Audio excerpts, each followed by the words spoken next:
بچه سلام، چطور؟ اینجا تو خیلی یعنی نگم براتون خالی. اومدیم ییلاق سوباتان واقع در تالش.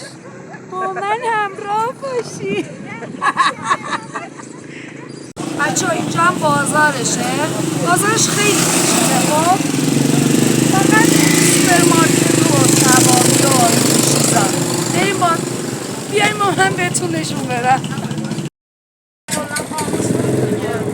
میریم یه جا میگیریم گوشتو میزنی شارژ میکنیم.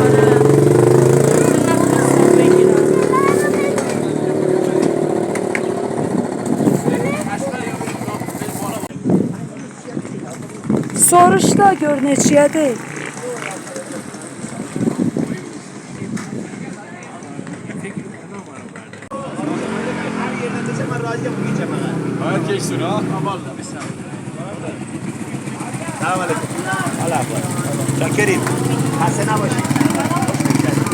اومدیم اینجا خونه ببینیم بچه. منتها اینجا بود. مورد پسندمون نشد.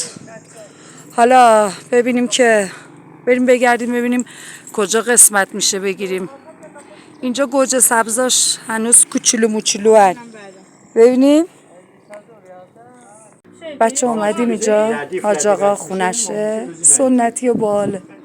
اینم باغچشه. سیر و گوجه و همه چی اینجا میکاره. گلگاف زبون و خودش هم اینجا گذاشته خوش کرده. ببینیم چای کوهی آویشنه، این گلگاف زبونه. آره اینا پیازه. جای بالیه. ما خوش اومد. این بالا هم هست باد میوزه. جاتون خالی. خیلی جای خوبیه. کافه هم داره. حالا از اونجا هم براتون میگیرم. چه فامیلم در اومده. کیفم هم میتونی بیاری.